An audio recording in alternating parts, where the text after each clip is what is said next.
It's a fur trading outpost. His name is Jean-Baptiste Plante du Sable. We're not exactly sure he's from, but he's a black man who spoke primarily French, and we consider him to be the founding father of Chicago, the sort of bringer of business and the starter of it all. Now imagine that during his lifetime, and the reason why he built a house right there is because it was the intersection of the lake and the river. So what I'm suggesting to you is those two neighborhoods that push out behind you, they used to be water. Essentially, Lake Michigan used to come up to a street named after that fast name. You'll see the sign as we pass under it. Also notice we named the bridge after Chicago's founding father, Jean-Baptiste Plante du Sable. It's a good reminder that Chicago is, of course, a swamp. But in spite of that fact, we invented the skyscraper in 1885. Let me show you the city's tallest building. The second tallest building, dead ahead of us, Trump Tower obviously. This is the city's second tallest, built by a local architect. His name is Adrian Smith. He is also the builder of the Burj Khalifa in Dubai. That's the world's tallest building. If anyone's curious, how tall is the world's tallest skyscraper? See the flat roof of Trump Tower? Imagine putting an identical twin right on top of that new height of double-stacked building. Still not as tall as the Burj. It's over 2,700 feet tall. That's where the skyscraper is right now. Now let me show you where the skyscraper starts. If you want to look straight ahead and to the left, I can show you a building that's a beautiful example of where the skyscraper begins. This particular one has 4 little Roman temples on its 4 corners, a soaring tower and a temple on top. This is called the Jewelers Building. And what I mean is for a skyscraper with European beauty. Well, take a look at it and notice how light you feel when you look at the Jewelers Building. There's a very simple reason for that, and it's the opposite of the reason. If you ever look at a castle or a stone-supported building, you'll feel very heavy. But you don't feel that when you look at this because there's a steel frame under there that lightens the building and gives it that airiness. It also makes it shoot up 4 times as tall as the earlier buildings before it. So, the beauty on the outside is a way to take the shock off the fact that these things are so tall. Beauty is an idea that allegedly creates peacefulness. That was the idea. So, when you look at the Jewelers Building from under the side of the bridge, you could ask yourself a question. Do I think this building's beautiful? Another way to answer or ask the same question is, does it make me feel peaceful? That's what it's trying to do. Bertrand Goldberg. Now this is a vertical village. So if you think of a village, where does everybody get together? It's the plaza, right? It's the sort of town square. So look at the lowest level there. It's a place where you could meet your neighbors, bump into them at the grocery store, invite them for a drink, and end up on somebody's boat. Now up above you see 2 residential towers. If you look close you can see 900 parking spots for 900 cars. Now last but not least, notice those tulip-shaped balconies. Everybody gets 2. So if you want to imagine living there, picture your apartment starts very narrow and shoots out. It expands. It's like a slice of pie because everybody gets a view. It's by a Spanish architect named Ricardo Bofill. Here it comes on the left-hand side. Now notice this very reflective glass. So as we float by it, look dead center, dead left, and you'll see that this glass is super reflective. If you look up, you can see the clouds kind of passing by. It almost gives you the illusion that you're staring straight through a window and watching the world kind of spin. And then in front of it, you'll notice there's this stable outline. And if you look all the way up to the top, you'll notice what that outline is. It's the outline of a Greek temple. The architect smashed a Greek temple right in a traditional glass skyscraper. He's merging that old idea of European beauty with the 1990s glass skyscraper. Over to your left, look at this beautiful little piece of the Riverwalk. This is a place where everybody in Chicago is invited. 2 brilliant things here to build a place. 1, ample seating for everybody. See that theater-style seating? As many people as want to be there can. 2, and this is the subtle part, trees, right? What do those trees do? They offer shade, cool, but more important, privacy. Notice how everyone tends to sit kind of in between the trees? It gives us a sense of being alone, but in public, right? We're with our friends and our family, but we're sort of out. Now the last brilliant little touch, notice that slightly sloped ramp weaving its way through there. That invites everyone to the party. It doesn't matter if you're in a wheelchair or a stroller, you have access to that beautiful piece of riverfront property. Let me show you one more of these little pieces of European beauty because it's the end of an era. Just past the bridge on the left-hand side, you'll see the Builders Building. If I asked you, what's the European beauty on this building, you'd probably figure it out fast enough. You'd look up, see columns. They look kind of important. Columns, right? Now imagine those big pillars for 1,000 years held up the roofs of stone buildings. But when you put a steel skeleton inside a building, those things aren't doing anything. It's just symbolic strength. So unsurprisingly, as the 20s kick forward, this style is about to fade away. And as the jazz age comes in, right, we start getting that jazz music that Chicago gets famous for in the 20s coming out of New Orleans. I want to show you the skyscraper style. It's going to shift. It's coming up to your right-hand side. It will be the second phase of the American skyscraper. And this building to your right is a beautiful example of a style that will come to be called Art Deco. Take a look. Notice how sleek, streamlined, and cool this building looks. Also notice which way do the lines run, right? Up and down. The same way that the pinstripes run on the suits of the gangsters during the 20s for the exact same reason, right? Pinstripes make you look a little taller, a little leaner. They do the same thing for a skyscraper. Now if you look up at this particular building, you'll also notice these diamonds that sparkle in the sunlight there. Those are sun catchers. Add a little bit of visual pop. And then down below, you can see what this building was for. This used to be an old shipping and receiving warehouse for a department store company. They would receive boats from all over the world loaded with merchandise. That's why it's called the Merchandise Mart. And if you look above the garages, you'll see the pillars turning into the busts of the great merchant princes of Chicago. Now straight ahead of us, watch how the Chicago River just opens up. You're going to see the central branch of the river turn into a north branch to your right and a south branch. Take a look. Now that means the river forms this kind of loose T or soft Y shape. So then on the other side of us is the west side. Chicago has three sides. To your left, that's south. To your right, that's north. And dead ahead is west.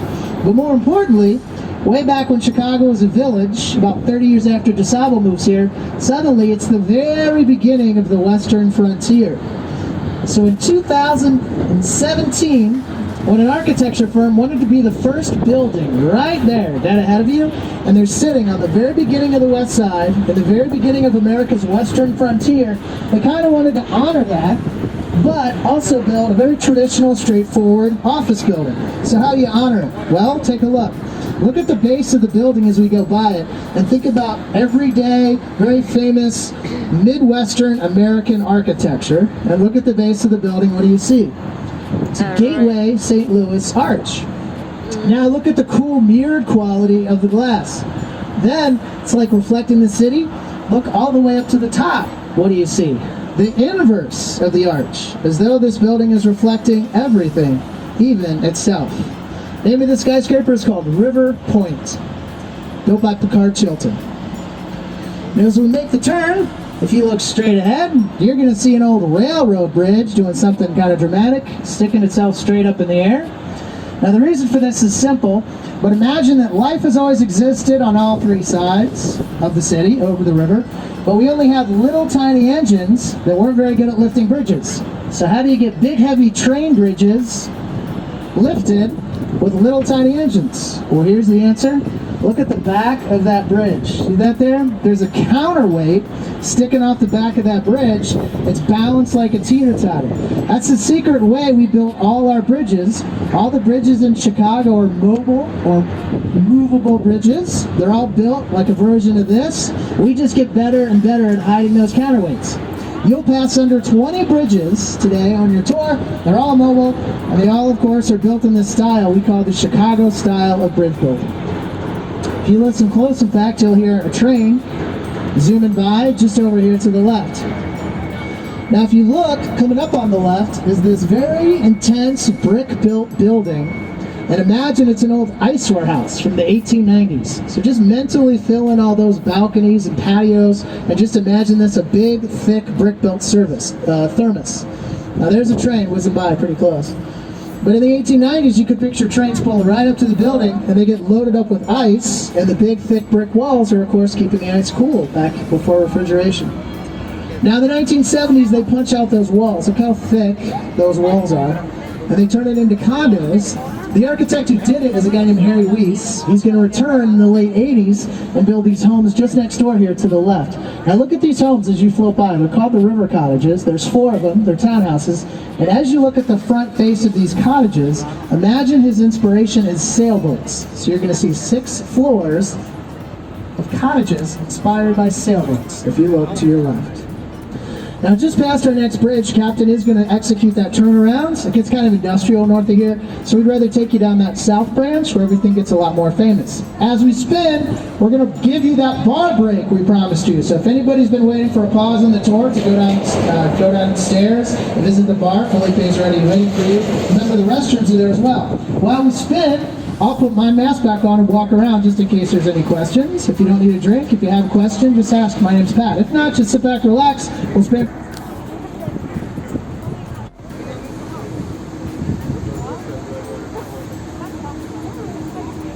Oh, yeah, he was saying he saw somebody just now, which I would believe, right, for the weekend? Yeah, for sure. Yeah, you'll see people out. The view's really great, so here you go. You get this kind of cool bend in the river, kind of punctuated by this bridge. I also love it at night as well because the city's illuminated and the bridge is in silhouette.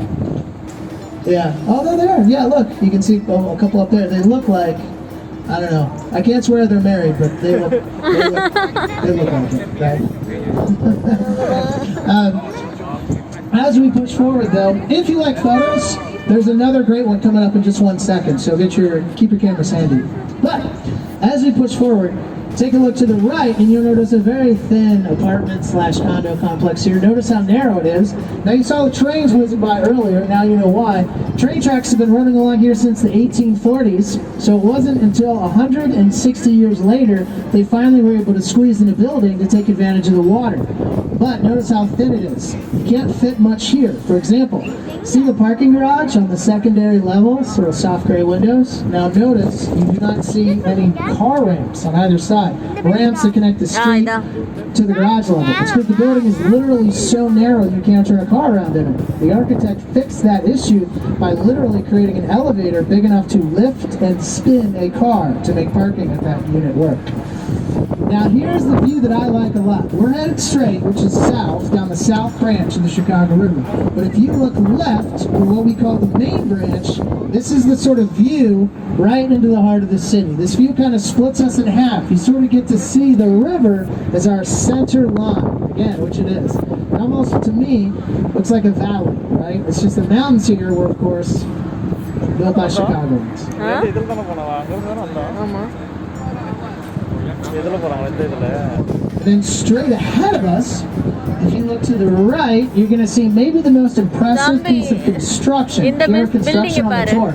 Look at the base of the building just past the train tracks and notice how narrow it is, right? Look at that. Now imagine, behind the building, it's being squeezed because the train tracks have fanned out to take up available space. And in front of it, and you'll see this in a second, it's being squeezed by something else, a zoning law that states if you're going to build along the river in Chicago, your building must move out of the way of Chicagoans. We get access to the river. So watch this as we go by it. There's not much space left, just 39 feet of width, a little runway landing strip. So the building will rise up above it, get above the water, cantilever out to create kind of a bird's nest of structure, and then 53 stories of office will rise above it. Now look how cool and reflective that glass is. Look all the way up top. It's beveled glass, so you get these gorgeous reflections. But here's my favorite reflection. Look at the sloped wall. See that white boat going by? Look away. That's us. And this is a beautiful little plaza, by the way. See where that gentleman's walking with the bike? It's gorgeous. So you can walk by here, and there's all kinds of seating. You'll routinely see parties set up here that might be a wedding. People have been getting married here lately. I don't know. We'll see. And then right behind it is that sign that reads Small Cheval. It's one of the best burgers in the city. If anybody's trying to track down a good burger for dinner, it's got a French brasserie take to it. So there's a couple of those now, so find them on your smartphones, but like everything these days, just check to make sure it's open before you head over, because everybody's got COVID hours. Take a look to the left. Same people who built this building behind you built this building to your left. And if you look at the glass as you go by, it'll look real familiar. It's an architecture firm named Getz and Associates. Now watch as we go by it, how does this building treat the water? It stands well back and away from. In fact, it just puts 3 little pinky toes of structure down to hold itself up, but otherwise, look at all that space. The space is simple. It's because of that zoning law that says not only do you have to be able to see the water, but you have to be able to see the sky. This is a new building by Bank of America. Now just past it, on the left, you can see our Opera House. If you look close, for that Jazz Age pinstripe suit that buildings love to wear during the age of Art Deco, you'll see it one more time. This is called the Civic Opera Building. Now when we get on the other side here, notice the very unusual shape of this building. It's very odd. It looks almost like a throne. You can imagine the Jolly Green Giant coming over here and sitting down and relaxing. The reason is simple. You've got the theater with 3 offset towers. Now imagine this is built in the 20s, and the plan was this. Theater is always a bit of a risky business. And then you've got 3 towers of offset, rentable office space above you. It's a backup business plan. The reason it's offset like this is because it's the 20s, electric lighting and air conditioning ain't great at that time. Good timing, good ideas. It's good timing because by the time they get this building open, it's now 1930, and the Great Depression has already started. Everybody needs a backup plan at that moment. Now just past, let me show you this next building coming up here on the left. It's got very weird edges. So you can see it here as we pass by the bridge, or one more time if you like.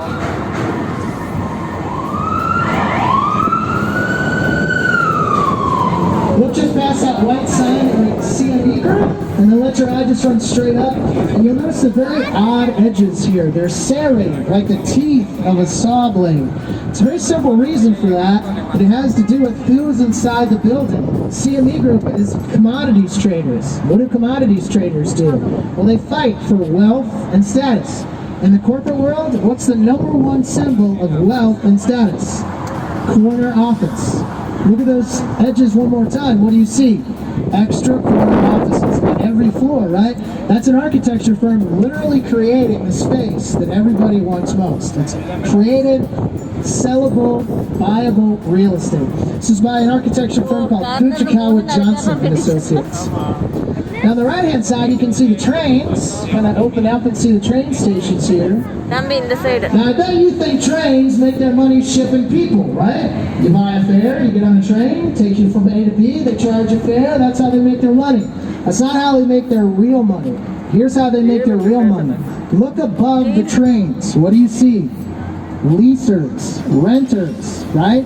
They have to pay money to exist above or on the air rights of the railroads. In Chicago, that piece of land is worth $1 million per plot per year. It's like a cash faucet that doesn't turn off, right? So it's folded into the business plan. So it's good business if you can get it. The other way to think about it is they bought up a bunch of land in the 19th century and they get to charge 21st century prices. How you doing? This is kind of fun. Adams Street. I bet you've heard it by its other more famous name, Historic Highway Route 66. Back in the day, you could drive straight out of town, keep going until you hit the Pacific Ocean, all the way in Santa Monica, California. Now coming up here on the right is a little tiny black box building. And I want you to imagine that after World War II in America, everything starts to look like this. It's a generation of architects who want to strip skyscrapers down to their essence. Literally show you the skeleton of the building. Take a look to your right. Now these guys are called modernists, and here's how their brain works. If I told you the strongest shape in all of steel framing is a triangle, look at those X's. What do you realize? Suddenly, those X's are doing nothing but creating triangles. Now, there is one bad idea built into the building. If you look close, you can see it.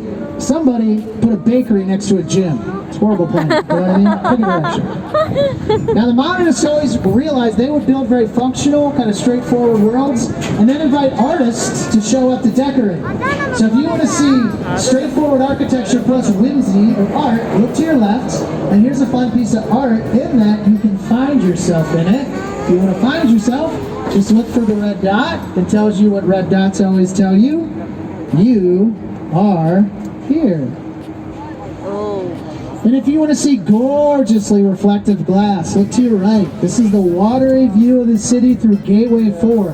Notice that in the 1980s, glass is going to get turned into this funhouse mirror. Kind of cool. We'll talk about why later. But for now, just notice any panel of glass and imagine that that's the opening frame of my favorite movie ever filmed in downtown Chicago. If you remember the movie, it's about 15 years old now.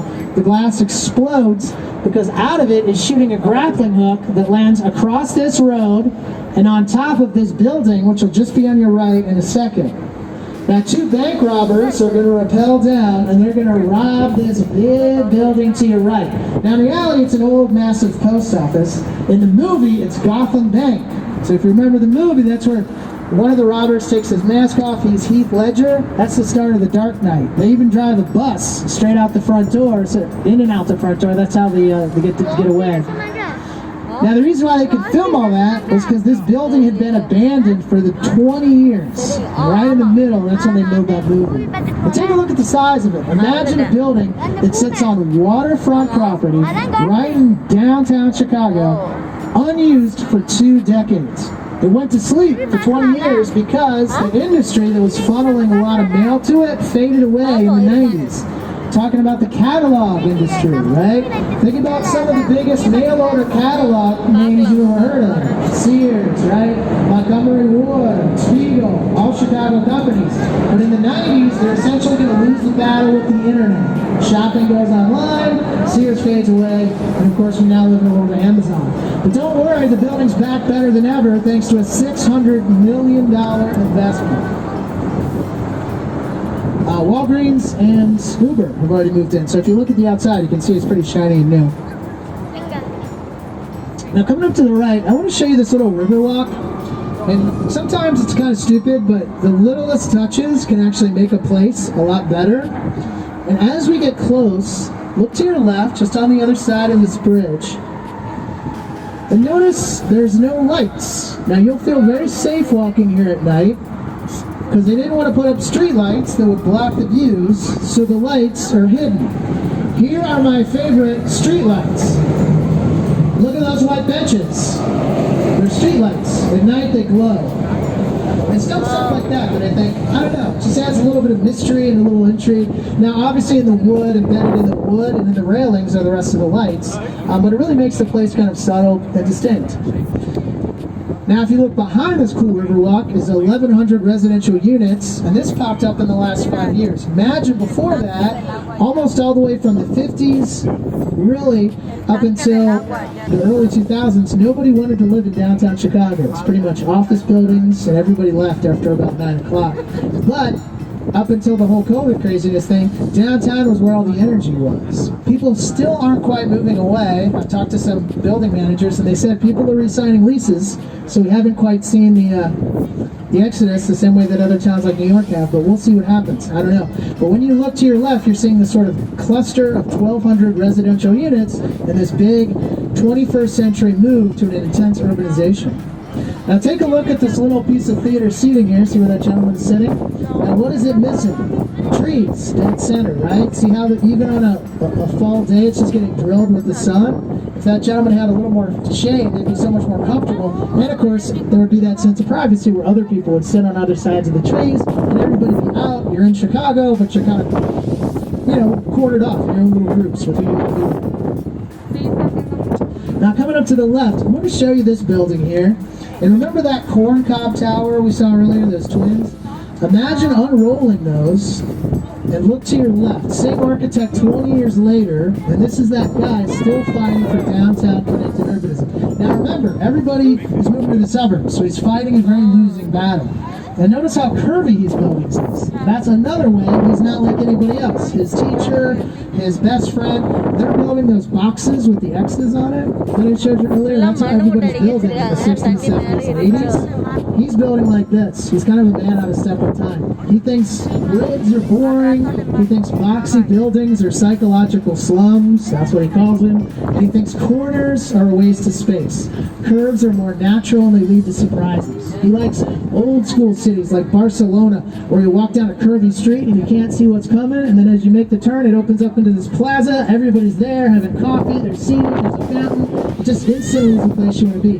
He wanted to bring that even to the public housing projects he built. He built the Raymond Hood homes here, which was a place that people actually enjoyed living. And he said he was spending his life trying to build places that didn't punish people for being alive. Sort of the big windswept areas that the automobile helped create. Coming up straight ahead and on the right-hand side, I want to show you this old factory building here. You'll recognize it because it's got those old smokestacks. Now notice, they are not smoking anymore. Like me, they quit.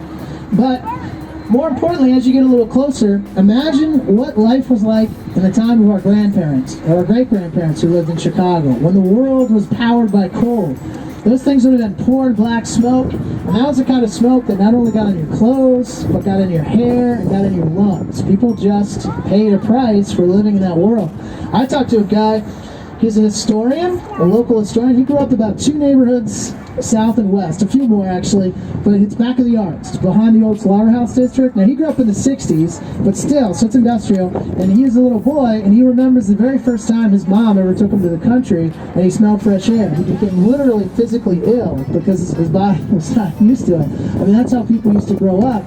But we decommission buildings like this. So it's a good reminder that some things have actually gotten better. You know, some of our great-grandparents' problems just aren't ours.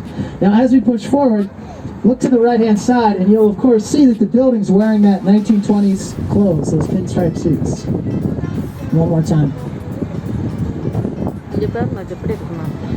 Now, take a second. Captain's going to spin this boat around, and when they do, and when he does, you'll get a good view of the river. And just notice what this river looks like, because even this river was sculpted, right? This is a 19th century city. So have you ever seen a river run this straight before? This is carved, right? In the time of the American Indians, that would have been a weed-choked stream. Now it's still connected to the Illinois, which dumps into the Mississippi, which means there was this wet season highway all the way down. And 1,000 years ago, right across from St. Louis, where these rivers meet the Mississippi, there was this massive civilization, way bigger than London at the time, 1,000 years ago. But when sort of Westerners come here in the late 19th century, we're going to carve this out and create a shipping channel that runs to New Orleans, right? The international port city of New Orleans. Last 100 years, and people keep repurposing it because, of course, people love a beautiful building. All the old ugly warehouses are torn down, but beauty actually has a purpose. It has a use, and its use is people like it. They want to continue to interact with it. Now, speaking of beauty, let me show you some gold. Literally 24 karat gold. It's on a building. It should be sparkling pretty good right now. Oh yeah, look at that. Look straight ahead and a little to the right. If you're wearing sunglasses, you may want to dip them down for a second just to see, because that is literally 24 karat. Now it's leaf, you can imagine it's quite thin, so it's 1/5000th of an inch thick. But picture it, right? It's the roaring 20s. They love bling. They love lavish materials. So in the late 20s, they started using materials like gold. Now, a year later, once the Great Depression starts, no one's putting gold on a building, obviously, but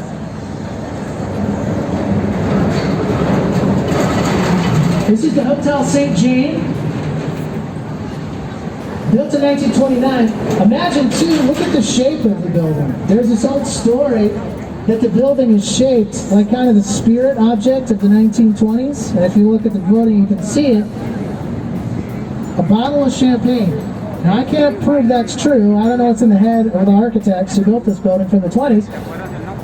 But if you think about what's going on in the 20s, right?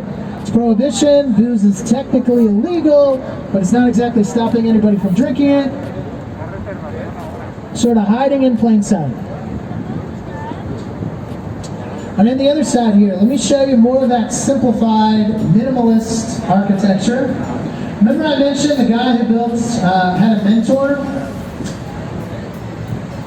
This is the mentor of the guy who built the Corncob Towers, just next door here. His name is Ludwig Mies van der Rohe. Now most a genius, and if you want to see why, look at how the building meets the river, and it's the corner as that building, as we pass the flagpole here. Look at that corner and how it meets the river.